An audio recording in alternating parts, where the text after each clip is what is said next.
This lesson is about setting and retrieving cookies inside a servlet. Here's a servlet that sets a cookie.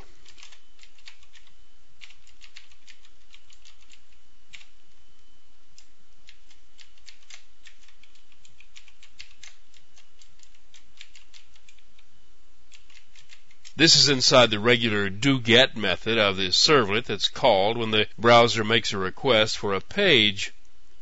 These are the output statements that create the page.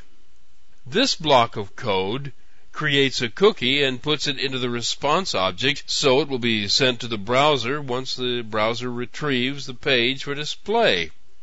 It all starts with the creation of a new cookie object. You give the cookie constructor two arguments. The first is the name that you want to assign to the cookie. This is the name that you can use to recognize it when it comes back. You also assign a value to the cookie.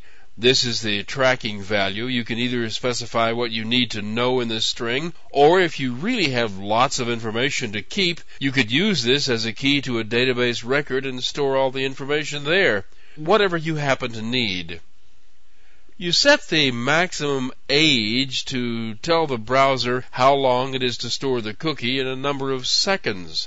If the cookie already exists, the time you give it replaces any time setting that it already has. If you use a negative number, it doesn't store it beyond the immediate session. You can also use 0 as an instruction to immediately delete the cookie.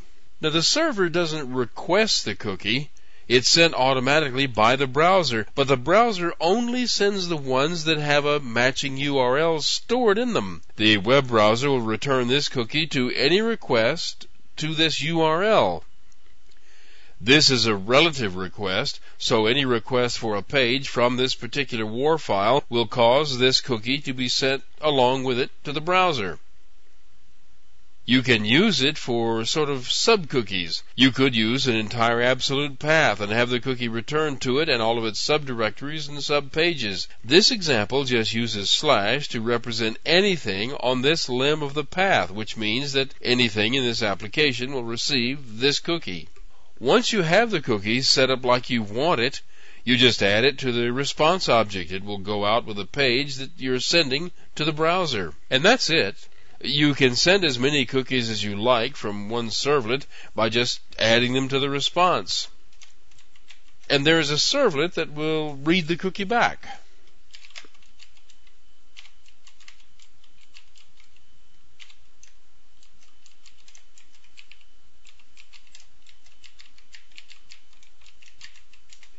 Now, this servlet reads all the cookies that are sent to it. Remember, the cookies for this URL are automatically sent by the browser, so they reside in the request object that was constructed from the information that came from the browser. A call to the getCookies method returns an array that contains all of the cookie objects that were sent to the servlet from the browser. This array is stored in the request object, so you can get it any time you want it.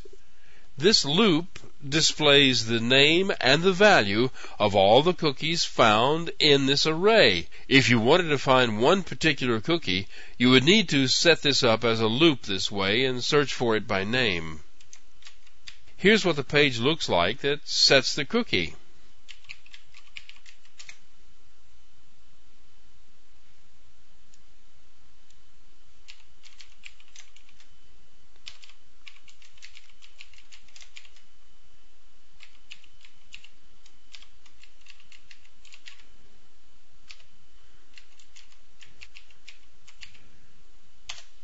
In the web.xml file, the setCookieServlet class was mapped to the simple name setCookie. It doesn't show the cookie on the page. All it does is set it. The other servlet retrieves the cookie from the browser and displays it from the list of cookies it gets.